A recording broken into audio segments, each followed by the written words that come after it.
시청자 여러분 안녕하십니까. 1월 3일 밤 이제 9시 40분인데요. 저렇게는 안보정론 시작하겠습니다. 시청자 여러분, 방송 시청에 앞서서 아직 제 방송을 새롭게 구독 버튼을 누르지 않으신 분들께서는 구독 버튼을 누른 다음에 시청해 주시면 대단히 고맙겠습니다. 지금 먼저 말씀드릴 얘기는요, 연초부터 미국과 북한 간의 대결이 과연 외교적인 그러한 대결 국면을 벗어나서 군사적인 측면에서의 충돌 위기로까지 언제 어떻게 어떤 형식으로 악화될 것인가, 이것이 가장 큰 관심사이라고 저는 생각을 합니다. 그렇지만 유감스럽게도 우리 국내 정국이 매우 혼돈스러운 상태에 빠져들어 있죠. 공수처법과 그 다음에 연동형 비례대표제, 여당이 금년 총선을 계기로 해서 장기 집권 독재 정권의 연속성을 취하고자 이러한 비민주 악법을 추진해 왔다. 이것이 우리 애국 시민들의 일관된 생각이라고 저는 봅니다. 이러다 보니까 현재 북한을 중심으로 해서 중국과 러시아가 우리 한반도 안보 환경의 기본적인 틀을 바꾸려고 하는 그러한 시도들이 크든 작든 나타나고 있는데요. 이것이 우리 언론에도 제대로 보도되지 않고 있고, 그러다 보니까 우리 국민들도 잠깐 있는 것 같습니다. 그래서 제 방송에서 이러한 북한의 안보위협 실체와 이런 데에 대한 미국의 대응 수위, 그리고 문재인 정권의 어떤 선택지, 이런 걸 가지고 말씀을 드리겠습니다. 지금 오늘 나오는 여러 가지 뉴스를 종합해 보면요, 정말 한마디로 얘기하면 헷갈립니다. 어지럽습니다. 뭐냐면 이렇게 김정은이가 실제적으로 충격적 행동을 하겠다, 이렇게 얘기를 했는데도 현 문재인 정부는 김정은이가 얘기하는 대로 제재의 완화의 선물을 주고 싶어 해요. 그러면서 이 선물을 주고 싶어 한다는 얘기는 결국 미국이 그렇게 싫어하는 국제적인 제재의 틀을 허무는데 현 정부가 말하자면 앞장서려고 하는 것으로 비춰집니다. 이렇게 될 경우에는 한미 간의 갈등 국면이 장기화될 추세가 있고, 이 한미 갈등은 곧 한국 정부가 북한과 짝짝꿍해서 비핵화 문제를 다뤄나간다는 그러한 국제사회에 대한 오해와 오판을 야기할 가능성이 충분히 많아요. 쉽게 해서 한미 동맹관계보다는 민족 공조를 더 우선시하는 문재인 정권의 대미 전략에 관해서 국제적인 우려와 불안이 더 크게 싹쓸 수 있다. 그런 점에서 매우 심각한 현황이다, 이렇게 저는 봅니다. 왜 그러냐면 앞에서 말씀드린 대로 미국과 북한 간의 군사적인 대결 추세가 강화되는 현재의 상황이 아니겠습니까? 이럼에도 불구하고 현 문재인 정부는, 문재인 대통령은 1월 2일 날 신년 인사에서 이해할 수 없는 말하자면 컨셉을 또 보여줬습니다. 뭐냐면 상생 번영의 평화 공동체라고 하는 말을 얘기했어요. 뭐 상생 번영의 평화 공동체, 그 말 자체야 얼마나 좋습니까? 그러나 말이라고 하는 것은, 대통령이 하는 말이라고 하는 것은 현실 바탕 위에서 실현성이 있는 얘기를 할 때 대통령다운 발언이고, 그래야 우리 국민과 국제사회가 이러한 대통령의 발언에 대해서 진지한 정책적 전략적 의미를 두고 해석하지 않습니까? 그러나 지금 현재 미국 간의 비핵화 협상 구도, 그리고 답보 상태의 여러 가지 요소를 분석해 보면 과연 대통령이 이렇게 상생 번영의 평화 공동체, 이런 얘기를 할 때냐? 기가 막힌 거 아니겠습니까? 이러다 보니까 말하자면 이 좌파 언론에서는 이런 대통령의 발언이 너무 많이 제대로 알려지면 거기에 상응해서 비판의 강도가 커지지 않겠어요? 이런 거가 우려되는 것 따라서 별로 보도를 하지 않아요. 자, 그렇다고 한다면 과연 이 신년 인사에서 뭐라고 언급을 했는지 대통령이 말씀을 드리겠습니다. 남북 관계에서도 더 운신 폭을 넓히겠다, 이렇게 했습니다. 운신 폭을 넓힌다고 하는 것은 말하자면 한국 정부가 가지고 있는 수단이 뭡니까? 남북 경협이에요. 국제사회의 제재, 미국의 제재, 유엔의 제재와 관계없이 한국이 가지고 있는 북한에 베풀 수 있는 경제적인 측면에서의 협력 구도, 협력 사업을 계속 추진해 보겠다는 얘기입니다. 이것이 바로 운신의 폭을 넓히겠다는 말로 해석이 되죠. 자, 그렇다고 한다면 현재 국제사회가 대북 제재 유지 그리고 최고의 압박 전략으로 지금 현재 나가고 있어요. 즉 미국이 중심이 된 국제사회의 압박 분위기에 국제사회도 공조를 하고 있습니다. 이런 상황에서 문재인 대통령이 상생 번영의 평화 공동체 또 평화 경제 공동체 이런 의미로 해석되는 그러한 인사말을 했다는 것 자체가 이 국제사회의 제재를 김정은이가 원하는 대로 문재인 정부가 먼저 발벗고 나서서 허물어뜨리겠다는 걸로 밖에는 해석이 되지 않습니다. 그리고 또 유엔 총회에서 지난해 유엔 총회에서 비무장지대의 국제 평화지대화 여기에 대한 언급을 구상을 얘기했는데 요거에 대해서 국제사회의 관심과 호응이 높아지고 있다. 또 이렇게 얘기하고 있어요. 자, 그렇다고 한다면 시청자 여러분, 현재 비핵화 협상의 실질적인 조치에 전혀 진도가 없는 상태에서 문재인 정부가 먼저 나서서 이 비무장지대 평화지대화에 대한 관심이 높아지고 있다. 이 얘기는 결국은 순수하게 군사적인 측면에서의 평화만 얘기하는 것이 아니라 남북관계 또 미북관계 그리고 국제사회에 대한의 약속 즉 비핵화 이런 거와 연계되어서 본다면 이렇게 상황을 설명하는 것이 대통령이 과연 비핵화 협상에 도움이 될 것이냐 제가 보기에는요 절대적으로 마이너스다. 저는 그런 말씀을 드리지 않을 수가 없네요. 따라서 현재 문재인 정부가 이렇게 신년 인사에서 뿐만 아니라 이미 지난 연말에 한중일 3국 정상회담 때 문재인 대통령은 리커창 총리를 만나가지고 남북 철도 연결을 포함한 동아시아 철도 공동체 비전에 관해서 중국이 참여해달라 이렇게 요청을 했습니다. 자, 이 정도가 되면 이러한 철도 도로 연결 문제 이런 긍정적인 메시지를 먼저 선도적으로 문재인 정부가 끌고 가려고 하는 이런 얘기는 결국 미국이 그토록 반대하는 중국과 러시아가 지난 연말에 유엔 안보리에 제출한 제재 완화 거기에 철도 도로 문제가 들어가 있어요. 자, 이렇게 본다면 결국 문재인 정부는 미국과 맥을 갖추는 것이 아니라 유엔 제재의 틀 안에서 보면 중국과 더 가까워지고 있고 또 북한과 더 가까워지고 있다. 이 결의안은 중국과 러시아가 함께 제출한 결의안이지 않습니까? 그러면 결론적으로 한마디로 문재인 정부는 한미나 아니면 한일 관계 아니면 한미일 삼각 안보 협력 체제를 중시하기보다는 오히려 북중러 삼각 구도에 더 가까이 가고 싶어하는 적극적이고 노골적인 의지를 표명한 것으로 밖에는 읽혀지지 않습니다. 자, 이럴 때 미국이 과연 어떻게 하겠습니까? 이러한 한국 문재인 정권, 미국 정부가 이해할 수 있겠어요?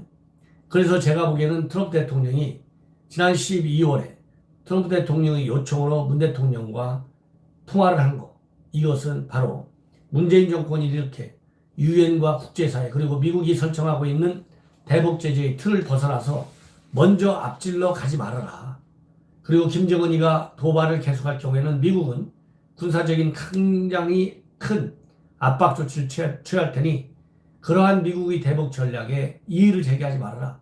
이렇게 하기 위해서 전화도 했고 그리고 비건 미 국무부 부장관이 전격적으로 청문회 인사청문회가 다 끝나서 인사 채택이 되지 않았는데도 불구하고 한국에 달려왔다. 저는 그렇게 생각합니다. 그럼에도 불구하고 제가 보기에는 트럼프 대통령의 전화 그리고 비건의 방안에도 불구하고 한마디로 문재인 정권은 오로지 김정은만을 의식해서 김정은에 매달리는 올린 전략으로 일관하다 보니까 이렇게 신년 인사에서 남북 운신의 폭 얘기를 하고 있고 한중일 정상회담 할 때 남북 철도도로 연결 문제를 꺼내들었다.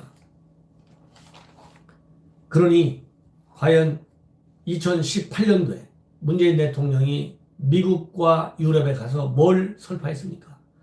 비핵화가 이루어지기 전에 김정은이가 핵을 포기하도록 유도하기 위해서는 먼저 제재를 풀어야 된다, 이런 얘기를 무지하게 많이 하고 다녔어요. 특히 한미 정상회담을 앞두고 그 앞뒤로 그런 얘기를 엄청 많이 했습니다. 그러다 보니까 결국 미국의 블룸버그 통신사로부터 어떤 평가를 받았습니까? 김정은이의 수석 대변인이다 라고 하는 평가까지 받은 사람이 바로 문재인 대통령이에요. 불과 2년도 밖에 지나지 않았는데, 2년도 채 못 지났는데 2018년 가을이니까 벌써 또다시 미북 관계의 답보 상태로 인해서 남북 관계가 전혀 진도를 못 나가잖아요. 그러니까 이걸 깨보겠다고 또 남북 간의 운실의 폭을 확대하겠다, 이렇게 얘기하고 있고, 이러한 운실의 폭을 확대하는 문제를 미국과 직접 협상하기 위해서 한국의 외교부 장관을 비롯한 외교 고위 인사들이 전부 미국으로 달려가고 있다. 강경화가 달려가고 있죠. 그 다음에 이동훈이 달려가죠. 또 차관보도 달려갑니다.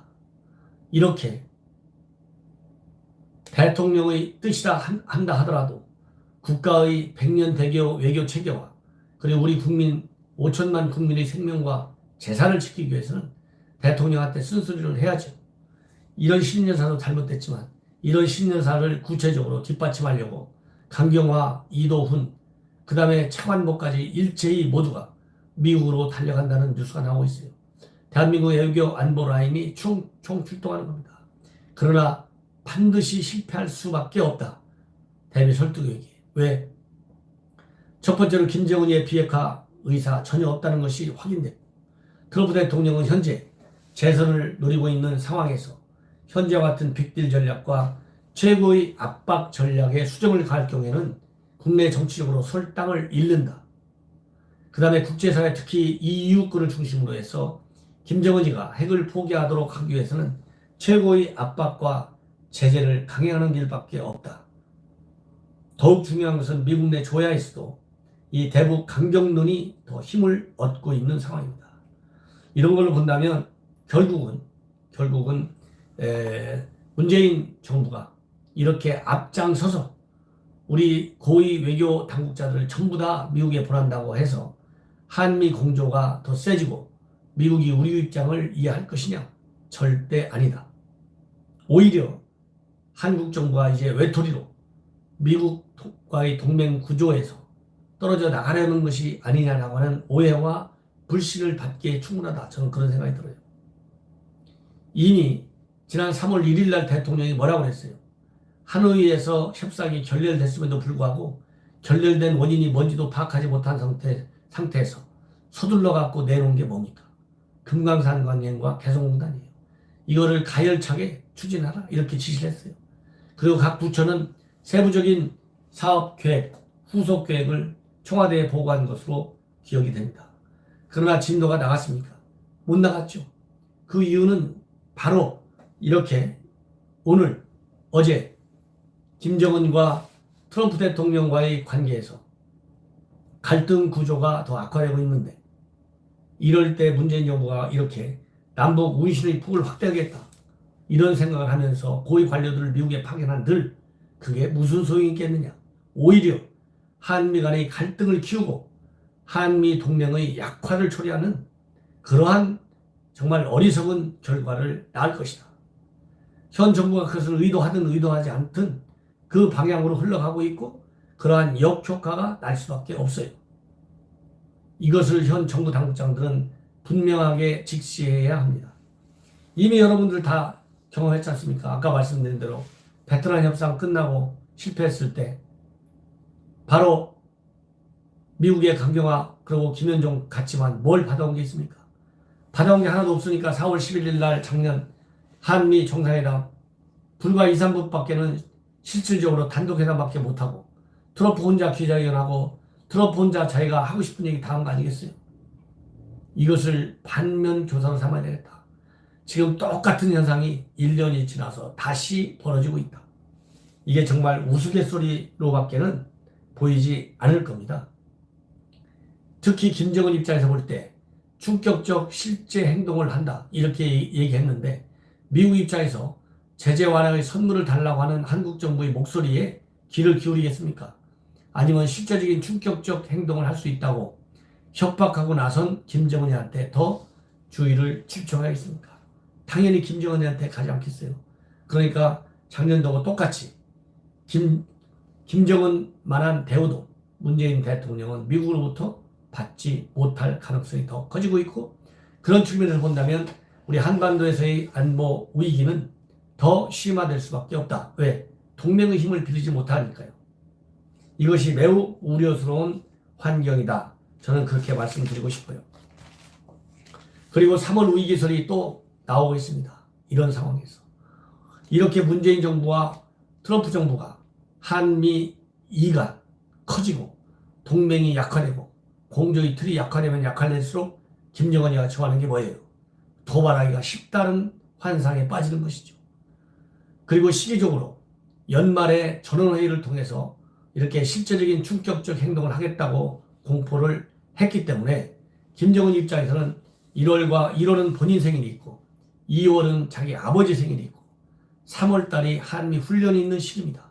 그렇기 때문에 3월에 이 김정은 입장에서는 더군다나 이제 동계 훈련을 더 강화한다 이러면서 군사활동을 대폭 늘리고 그 연장선상에서 대미 도발을 할 가능성도 충분하다. 이러한 정황적 상황도 김정은이가 3월 위기를 노리는 요인 중에 하나로 이렇게 볼 수밖에 없습니다. 그리고 또 하나, 3월 왜 위험하냐? 과거에도 보면요, 김정은이가 천안함 사건도 3월에 일으켰고 2014년도에서 17년도에 다양한 형태의 도발을 봄에 했어요. 이러한 과거의 도발 패턴을 보더라도 3월은 상당히 위기가 고조되는 시기가 될 가능성이 크다. 저는 그런 말씀을 드리고 싶습니다. 모두가 다.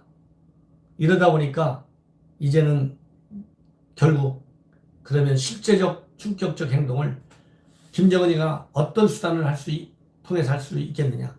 이미 제가 말씀드린 대로 고체 연료 ICBM, 또 신형 액체 연료 ICBM, 다탄두, 그 다음에는 SLBM, 이런 여러 형태의 그런 그 신형 무기에 의한 도발, 실제적인 행동, 이런 거에 대해서 여러 차례 저도 말씀을 드렸어요.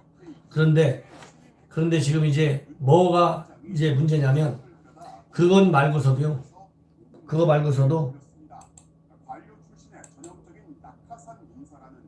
죄송합니다.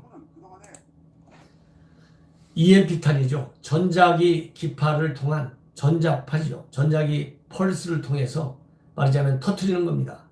핵탄두에 이런 EMP탄을 미사일에 장착해가지고 터트려버리면 그 강한 전자기로 인해서 미군이 가지고 있는 모든 전자기기와 그러한 군사 무기체계에 오작동을 일으켜가지고 제대로 작동하지 못하게 하는 그러한 우려가 지금 전문가들 사이에서 제기되고 있어요. 그렇기 때문에 김정은이가 얘기할 수 있는 신형 전략 무기에 의한 충격적 행동 중에 정말 충격적인 것은 바로 이렇게 EMP탄을 쏘아가지고 미군이 가지고 있는 첨단 무기들의 작동을 제대로 못하게 하는 겁니다. 이것이 가장 우려스러운 말하자면 충격적 행동이 될 수 있다. 이런 얘기가 미국 전문가들 사이에서 나오고 있어요. 브루스 베넷 랜드 연구소 선임 연구원이 바로 ICBM에 전자기 펄스 EMP 핵탄두를 탑재해가지고 태평양 상공에서 폭발시키는 것이 가장 우려된다. 이렇게 얘기를 하고 있고요. 또 연합사 작전 참모 출신인 데이빗 맥스웰 역시 EMP탄을 최악의 시나리오라고 보고 있습니다. 뭐라고 하냐면 EMP탄은 공중핵 폭발은 재진입 기술 역량 검증도 동반한다. 성공한다면 게임 체인저가 될 수 있다. 이렇게 얘기를 하고 있습니다. 자, 그리고 EMP탄 이런 공격 가능성이 김정은이가 정말 가지고 있느냐? 시청자 여러분들께서 이런 게 궁금할 텐데요. 이미 2017년도 6차 핵실험을 앞두고 핵 EMP 공격을 언급한 바 있습니다. 이런 걸로 보더라도 충분히 실제적 충격적 행동 수단의 하나가 될 수 있다. 이런 말씀을 드리고 싶어요. 그리고 이러한 북한의 도발 위협에 대해서 미 국방장관은 나쁜 행동을 하지 마라. 나쁜 행동을 할 경우에는 우리는 싸워서 이긴다. 이렇게 자제를 유도하고 있고, 또 김정은이는 노동신문을 통해서 존엄과 생존권을 건드리면 타격하겠다. 이런 입장을 밝혀두고 있습니다. 따라서 지금은 김정은한테 꼬리를 팍 내려가지고 굽신굽신하는 전략으로 가면 더 망신만 당하고 우리의 안보는 돌이킬 수 없을 정도로 악화되는 그런 국면으로 빠질 수밖에 없다. 따라서 이럴 때일수록 미국과 함께 최고의 압박 기조로 돌아가는 길밖에 없다는 말씀을 드리면서 제 방송을 마치겠습니다. 시청자 여러분, 제 방송 새로운 구독자를 늘릴 수 있도록 많은 협조를 당부드립니다. 그리고 전옥현의